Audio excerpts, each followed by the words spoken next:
everyone, it's Felicity from Penguin Teen TV, and I have right next to me, in person, Marie-Lou! Yay! Hi! It's actually really special because for those of you who remember way back when, Marie-Lou was one of our very first guests of the previously called Between the Lines. It's the best. I'm so excited. You were the very first guest at Between the Lines Live with 10 people in a boardroom via Skype from LA. I remember. I know. It was a good time. Yeah, we've kind of crashed your Australian holiday. Sorry. It's not really a crash. I mean, I was just saying to my friend that I took like 6 photos when I was coming up to the buildings. This is really exciting to be here. Yeah, I know. Yeah, I would definitely It's come awesome. back. Yeah. Well, we're going to hold you to that. Yeah. So we of course can't do a signing because we don't want to interrupt your holiday too much. So sorry everybody, but we have run a competition for you. Fans have to submit their questions, but what you didn't know, fans, was that we took your phone numbers for a reason. We're crafty like that. We're going to call you now and Marie's going to answer on the phone. Yeah. So please answer your phones, otherwise it's going to be super awkward and she'll have to leave a really long voicemail message. Yeah. But I have to ask one question before. Can you give us any kind of sneak peek on the next book in the Young Elite series? Well, the title is The Midnight Star. Date? Their date, I think October 11th is the date that I've heard. Okay. So coming up pretty soon. You've really said it nervous. now. It's on the internet. I know. Well, now it is October 11th. Yeah, I'm a little nervous about it. It's quite dark, and it's More dark? Maybe equally dark. Okay, I was going to say, how much darker Equally can dark. we go? There's some deaths, some blood, and some love. Ooh. So all those things. I'm like a little Yeah. fangirl. Yay! There's words on a page. Yay! All right, well, let's get to your questions because they're better than mine. All right, Sam. Answer the phone, Sam. Someone's got to answer the phone. Somebody will answer the phone. Yeah, thanks. Hello. The person you are trying to reach is not available. Oh, Please leave a short 10-second message and it will be sent as a text message. All right, Sam, have to I'm not try going to leave you a different voicemail message like that, but Marie is going to answer your question. Yes. So the question was, if you could rewrite one scene in any of your books, which book would it be? Which scene would it be? yeah. That's a great question, Sam, and actually a really hard one because I was just sitting here trying to think of which scene I would actually rewrite. I think I would pick something from Legend since that was my first book and my debut, therefore it's probably the one that I would look back on and want to change the most things in. I'm just one of those people where like my editor has to pry my book out of my hands as it's going to the printer. I'm like, I need to make one more change. So if I went back, there was the hint of a relationship developing between several different characters in Legend. So between Day and June, and between like the history of June's brother and his friend. And I think if I went back, I would try to find a way to do that better. I'm a pantser writer, so I don't plan ahead. I just write, which can be a good thing and also not a great thing if you're writing a series. And later on in the series, I realize something new, and I'm like, oh my God, I could have included that better in the first I'm going to book, ask this for Sam because I reckon she's going to have a question. Did you not know where it was going to end up for Legend? Did you not know how it was going to end? I did not know where it was going to end. No. I had It's a revelation. Yeah, I had several different endings for Legend. Oh. Yeah. And How long until we can see those endings? I don't think. How much money? There was only one that actually was written out at all, okay. and the others In were your kind of head. like little notes to myself, and then put on a chalkboard. I'm like, nope, and finally ended Your up own with the fan actual fiction ending. endings. Yeah, I love it. Alternate universe Yeah, endings. exactly. So I guess I would go back and redo some of the love scenes. Yeah. And I'm also like really awkward with writing love scenes. I've never been good at it. I picture a tiny mother on my shoulder, and she's just like, "Where did you learn that?" And like that's just what I'm hearing in my head. So it takes me a long time to work. Yeah. You're typing and someone walks in, you're like, what are you doing? Nothing? Yeah, Nothing? pretty much. Nothing's on the screen. All right. Sorry, Sam. But that was a good answer, I think. It was a really great question. It's this modern world. We don't answer phones anymore from numbers I don't recognise. I wouldn't. I should have warned you all, shouldn't I? You're all going to yell at me. I'm sorry. Hello? Hi, is this Nixu? Hi, sorry I can't speak to you right now. I'm unavailable, but if you leave your number, I will hopefully get back to you. Thanks. Hey, it's Felicity from Penguin Teen Australia, and I'm here with Marie-Lou. Hi. She was going to answer your question for you, and we were going to surprise ring you. Sorry you weren't able to answer the call, but we're going to answer for you on your voicemail, so you always have it. And your question was, are there any books or authors that you've fangirled about and have inspired you to write your novels? First of all, hi, and I'm so glad you asked the question. And yes, there were absolutely authors that I fangirled like crazy over as a kid and now that inspired a lot of my writing. The first one that comes to mind is this author named Brian Jakes. If you haven't read the Redwall series, it's a fantastic middle grade series. Oh my God, I was so in love with it. It was the first fantasy book that I ever read. And it introduced me to the world of fantasy and science fiction, which is what I write now. So he absolutely had a huge influence on my writing. And I remember when I first started learning how to write novels, all I wrote were basically disguised fan fiction of Redwall. So I have like 6 of them at home. Hey, it's worked for some. Yeah, like, they will never see the light of day, but they're there. So Brian Jakes had a huge influence on me. J.K. Rowling, of course, was a huge influence on me as I was growing up. This little author, probably haven't heard of her work. She only has like a few copies out. But, if you get a chance to check out Harry Potter, it's a great series. Sounds good. Yeah, so huge influence. And there's this author named Jacqueline Carey who writes adult fantasy. And she influenced a lot of character development that I created for the young elites. She writes beautiful, beautiful sentences. So those are some of the authors that I can think of off the top of my head. Awesome. Yeah. Awesome. And do you, and I'll add more questions. Do you fangirl, are you someone who goes to like a midnight release thing? Are you someone who's like, I need to get the book day one? Do you read the whole thing in one go? There are certain series that will trigger that in me. Like, Yeah. I totally went to the midnight release parties for Harry Potter. Yeah. Oh, yeah, with the dress up and everything, Nice, with the nice. Luna Lovegood glasses and everything. So definitely did that. Yeah. I think that's the only midnight release I've done, but huge fan of the Hunger Games when the 3rd one was coming out. Also, same sort of fuss over it. Yeah. Okay, so you are Oh, star yeah. authors. They're just I like mean, I us. wrote fan fiction so much when I was a kid, so Awesome. definitely a fangirl. Cool. Well, thank you for the question. I'm sorry Thank you couldn't. You got it on your voicemail. Hello? Is that Sophie? Yes. Sophie, yay! Hi. It's Felicity from Penguin Teen Australia, and you entered our Marie Lou competition, didn't you? Yes, I did. Yes, you did. I actually have Marie Lou here to speak to you right now. Hi, Sophie. I'm Marie. Oh, hi. Hi. Oh, I'm so excited to talk to you or sort of in person, and on the phone. Yeah. We had a few people who haven't answered their phones, but you've been very lucky. You're our first person to answer the phone, so yay for you. Yay. Now you're. Yay. Well, if I was stranded on an island with my characters, I guess first I would probably want to preface that with, I don't think any of my characters would want to be stranded with me on a stranded island, on a deserted island, just because I'm sure none of them like me very much. But I guess if I had to pick people who could actually help me not die on an island, it would probably be Day. I think Day would be really good at surviving. He's a street boy and he knows how to do things. Tess would be really handy, Yep. She's a doctor. She would patch me up really well. The third person, I guess if there were, wild animals or something on the island, and if this character didn't actually kill me, I think Taryn would be helpful from the Young Elites, even though I feel like we would have to keep him in a cage for the most part, and then let him out when we actually needed his help. Yeah. That sounds like a really awkward dynamic on the island. I don't think we're gonna But I get kind of. along very well. I kind of want to see this island now. This my sounds like God. an awesomely weird Marie Lou version of Survivor. Survivor, yeah.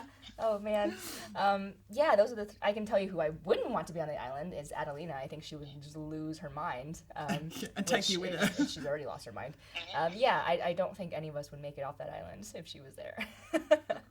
Jess, sorry, I don't have your number's not working for me. But thanks for your not question. Your question literally was to Marie Lou, which I loved. I thought it was funny. Question: No, I simply want her to know how fabulous she is, and you're having your book signed for your sister, which is lovely. Yay. Thank you so much. Thank you so much for reading, and I hope you like the other books that come out in the future. Yeah. Awesome work. All right, the next one. Again, it's another. This is actually just a question. She didn't have a phone number, but I really like this question. It was from, and I apologize. You might be able to say that better than I would be. No. Eugene Chi. Eugene? Yeah, and the question was, Eugene? yeah, it's the second bottom one there. Hi, first of all. And your question is, what has been the impact of your Chinese heritage in your writing? And what cultural value do you see in your novels? That's a great question. I've noticed bits and pieces of Asian culture creeping into my stories, whether or not I'm aware of it. I was not aware of it at all when I was writing Legend. But if you're reading Legend, you'll notice little things like, for example, when they have funerals, they wear white instead of black, and that is a very Asian thing. And when I'm describing futuristic Los Angeles, when you're going down the street and you smell like street food and it's kind of gritty and grimy, those are all of my memories of wandering the streets in Asia.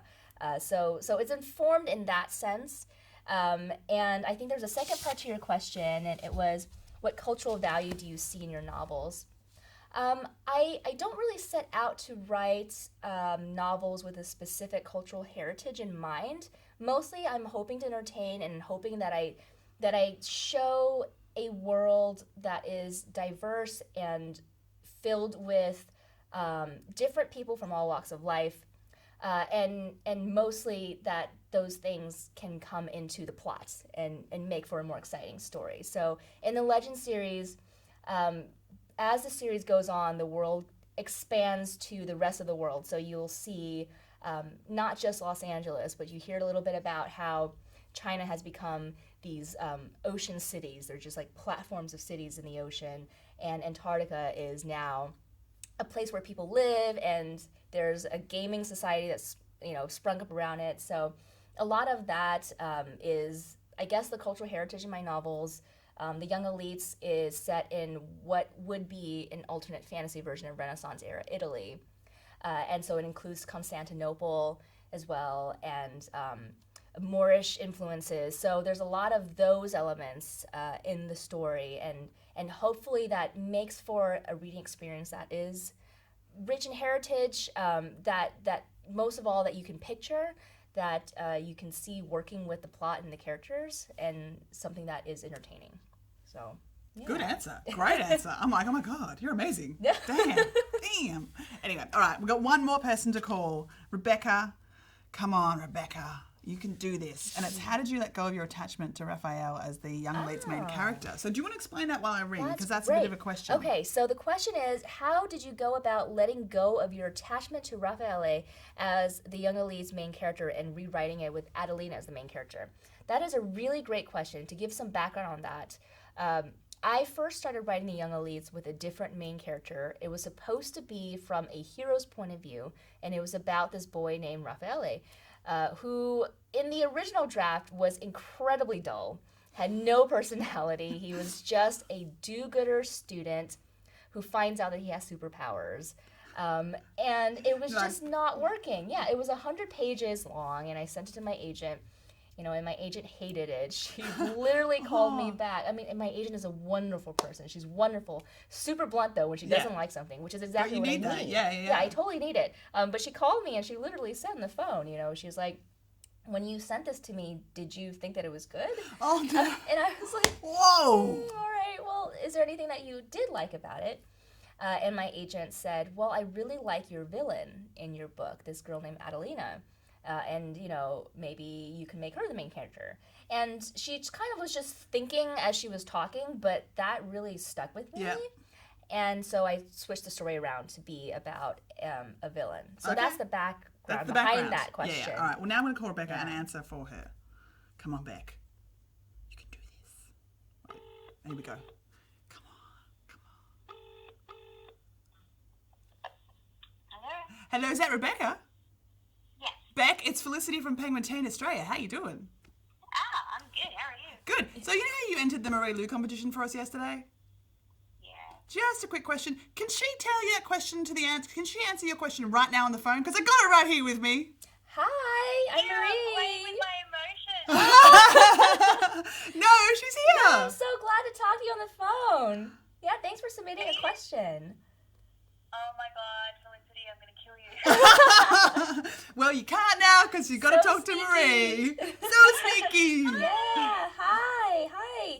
Okay, so I have your question here in front of me, and it says, and correct me if this, is not it, but how did you go about letting go of your attachment to Raphael as the young elite's main character and rewrite it with Adelina as the main character?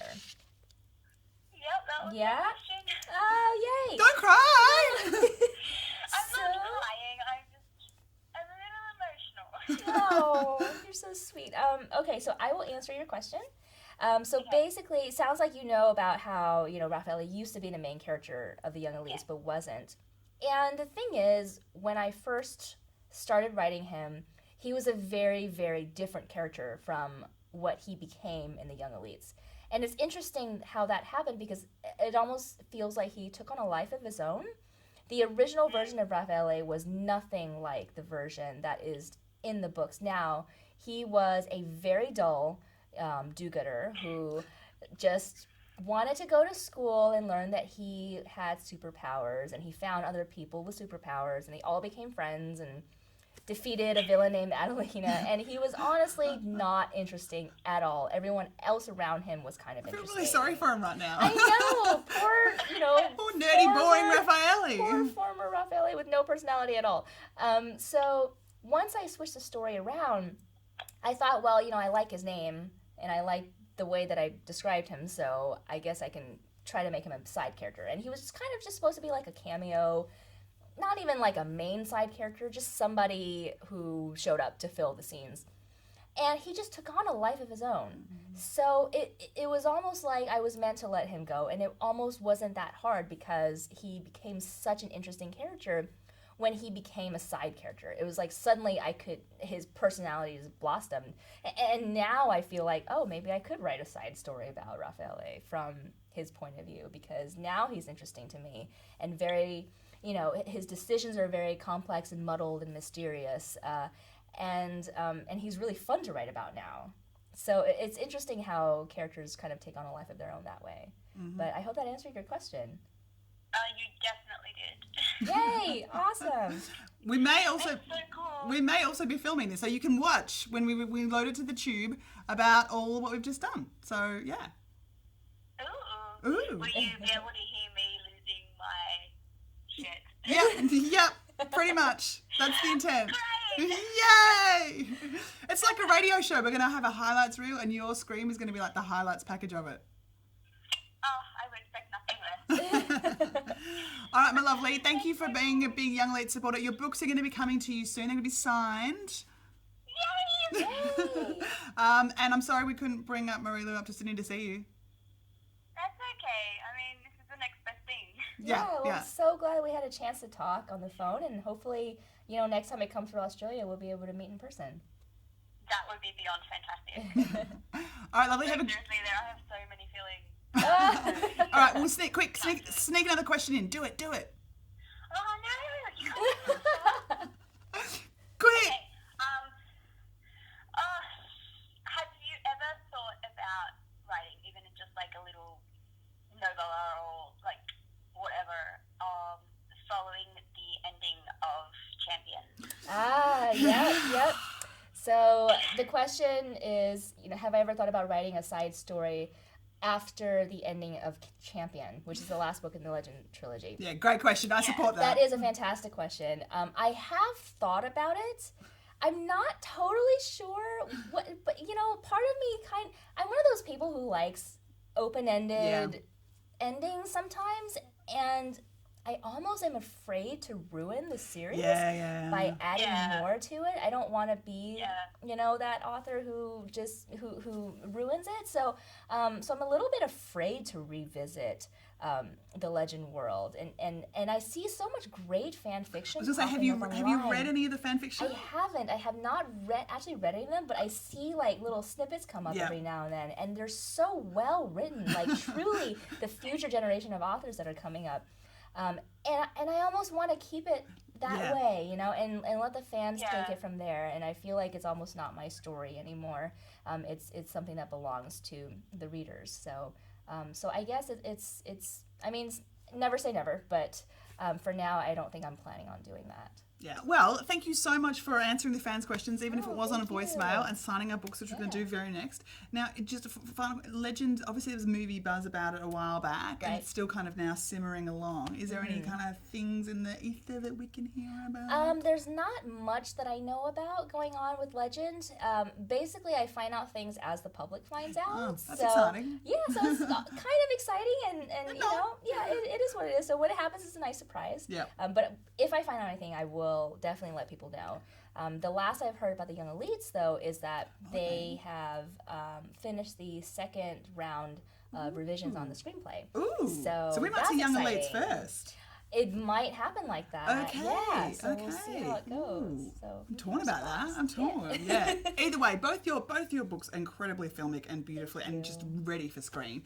And you know, Hollywood, you're crying out for diversity, and it's full of it there. It's awesome. Come on, do it. Thank you. Hey, thank you so much for coming in and doing the you. competition. It's much appreciated. Have a great rest of your time in Australia. Thank you. Yeah, I will. Do you have any final message for your Australian fans? I'm so excited to talk to you guys, and I'm so excited to be here in Australia for the first time. I've never been here, and I will definitely be back. So We have it now. If that happens, I will totally announce it, and I hope I get to see you guys in person sometime. We're going to make her do it now. All right, guys. It's PTA out. We'll see you soon. Bye. Bye.